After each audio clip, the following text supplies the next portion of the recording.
Austin, you had that big catch on Saturday. Just walk me through what you saw on that play and just being able to help the team like you did. Yeah, so that's just one of the plays we've been practicing all week, and we hit it a bunch of times coming into the game, and then we got the coverage we were looking for, and Carson gave me a good ball, and we had a big explosive to start the drive.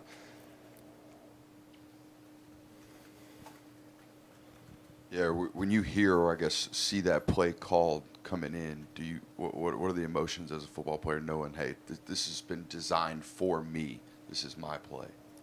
Yeah, I mean, it honestly happened so fast. Like I'm not even really thinking about that. Like I'm just getting lined up. I mean, I'm checking the defense, like looking for how I'm going to run it. Like there's a couple different ways I could take that route, and then I just see what the defense is giving me, and I just kind of run it. Like I try not to think about it too much. You don't want to overthink it.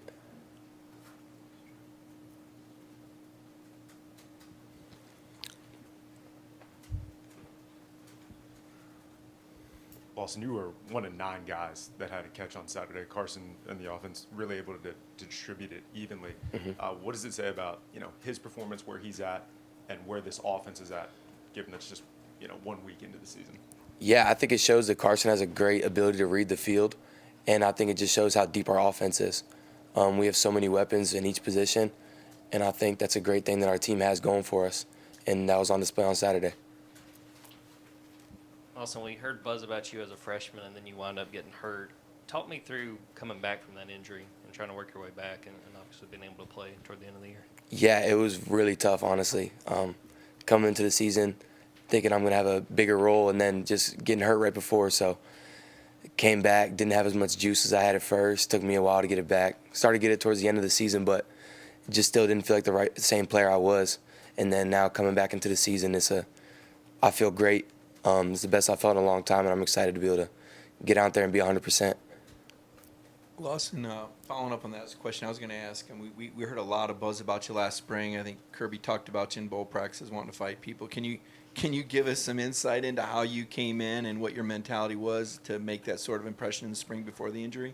Yeah, I feel like I was really prepared coming from where I come in high school, playing big-time Georgia football. And then coming in, I just kind of played my role. They gave me a lot of opportunities in bowl practice. I feel like I did a good job of taking advantage of them. I obviously had a lot of ups and downs, but I did get a chance to shine a little bit, and it was a really fun time. Can you give us a welcome to Georgia moment or something, whatever Kirby was talking about? I mean, as far as mixing it up with maybe some of the older, tougher guys on the team? I don't really remember, to be honest. I mean, I had a couple of run-ins on special teams. Me and Chris Smith, Chris Smith always looked out for me. Me and him got along well, and then he would always give me my flowers. But besides that, nah, not really. Obviously, you guys go out and add a tight end this offseason. What's going through your head when you hear that news, and just what's your mentality still trying to compete for a position and playing time? Yeah, I thought Ben was a great addition to our room, and I'm glad we went out and got him. He came in and is coming with a great hunger and a great addition to our room that we needed, and I think it's elevated all of our games bringing in a guy like that. So I'm really appreciative what Harley went and got out Ben, and I'm thankful for what he brought to this room. Far be it from us the first time we talked to you about being the son of your father and your uncle's triplets that came from Georgia. You got any funny memories? Did you ever mix them up when they're all together? And what are your first memories? I assume that you spent a lot of time coming back to Georgia as you were growing up. Yeah, no, definitely now I can tell the difference. But I remember being younger, I would see pictures of them in college, and I would have no idea besides the number they had on. Yeah, and then just earlier memories, I remember being young, one of the games we always went to was the spring game. We always came back and went to the spring game, and I remember, I want to say Murray State a couple years ago. It was the game George Pickens had that big layout catch. I remember they did something, they honored my uncle on the field at halftime, and that was cool to see. Austin, you got to be around Brock Bowers a lot last year. Are there any lessons you took from being a teammate, being in that tight end room with him that you carry with you going forward? Yeah, I feel like I say this all the time, but my biggest thing I learned from Brock is just how consistent you need to be an elite player. I feel like there's so many players that flash and show what they can do, but they don't do it on a consistent enough basis. And Brock was elite at that. He was the same guy every single day. And that was my biggest takeaway from him, is just being consistent. Jordan beat me to the question again. I'm going to follow up on the Brock Bowers question in terms of what you saw from him and when did you realize Brock Bowers' greatness? What were some of the things you saw from him individually? Well, I feel like I knew it before I got to college, honestly. But just seeing it up close in person was just like the dude never took a rep off, never took a day off. Like every single period of every single day was just like 100%. Like even on special teams, and he wasn't even on special teams. They just put him in the drills, and he never lost. And that was like my biggest takeaway. Like this dude never loses. Hey, Lawson, in what ways do you feel you've improved the most as a receiver from last year to right now? I would definitely say my perimeter blocking. I feel like that was one of my biggest weaknesses last year after I came back, and I feel like that's one of my biggest strengths right now. And back to your family just for a minute. Were you kind of raised Bulldog in your DNA? Were there any other choices, or was this always the destination? And I would imagine they're all proud to see you wearing the red and black.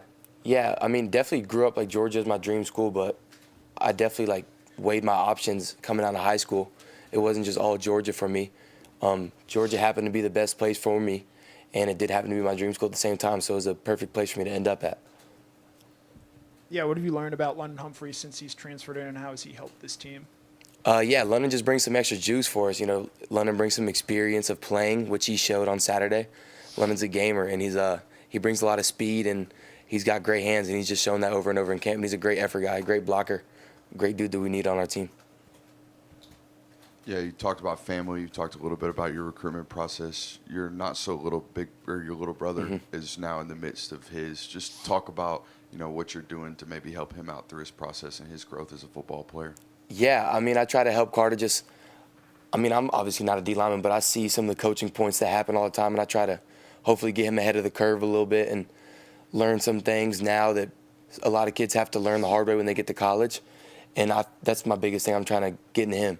It's way different when you get to college, and I'm trying to stamp some of those things in his mind now before he learns too late. Yards after catch always appear to be a staple of Georgia's tight end room. How does Coach Hartley go about instilling that within you guys? I mean, we work on it like every single day. We have this drill called weapons drill, and Hartley has us do it all the time. And then obviously Brock, that being one of the best things he was at, that just kind of got passed down to us, like him leading the example, and we got to kind of uphold that. So yeah, definitely Hartley. It starts an indie drill, and then, yeah, that's about it. What are your impressions of Nate Frazier as a person and a player? He came in obviously after a lot of his freshman teammates for the few months you've been around him. Yeah, I mean, he came in with his hair on fire, and he's just runs. That's exactly how he runs. Like, he's done a great job of stepping in and learning quick because he wasn't a mid-year, so he's had less time, and he's done a great job of learning the offense. And he runs so hard. He always keeps his feet rolling, so he's done a great job. What's it like facing Jalon Walker when he's going inside, outside, moving around, and you have to pick him up? It's a great learning experience, great way to get better. Like, that dude's the elite, the best of the best. Our whole linebacker corps, they're all the best of the best. So going against them every day, especially J-Walk as a pass rusher, that's one of the hardest things to defend. And then, so yeah, going against him is just great reps, gets me a whole lot better. Can you describe Jalon Walker as a pass rusher? What are his strengths, and how do you try to cope, defend? Yeah, I mean, yeah, he's a super, super high effort guy. He's really strong, really fast. Like, he has all the things to make him a great pass rusher, and he handles his business off the field. So, I mean, when a dude as talented as he is puts everything together, it's a hard thing to stop.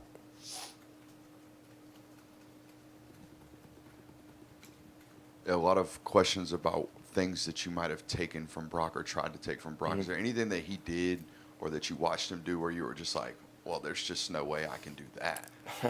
I mean, we've all seen the Bama clip his freshman year when he broke all those tackles on that screen. Like, I mean, when he does some stuff like that, like, that's crazy. But a lot of the stuff, I mean, it is, like, doable. He's just so consistent at being so good about it, and he always showed up on Saturdays. So that's one thing I've just got to learn is take it from the practice field and show it in games consistently. When the quarterback gives you a chance, you got to make it every time, and that's what he did. Time for one more. Anybody has one for Lawson? Okay, Lawson. Cool. You got one more? Thank you. One more. Can you describe a weapons drill is? Weapons drill? Yes. It starts off with a bubble screen. We catch a bubble screen, and then we run down. We got a equipment guy holding a dummy. We stiff arm it, and then we run like another 10 yards, and then we like truck two of our player managers, and then it's like a hurdle. It's like a 50-yard drill where you do like every move you can do. But the manager loved it. Yeah. Thank you, Lawson.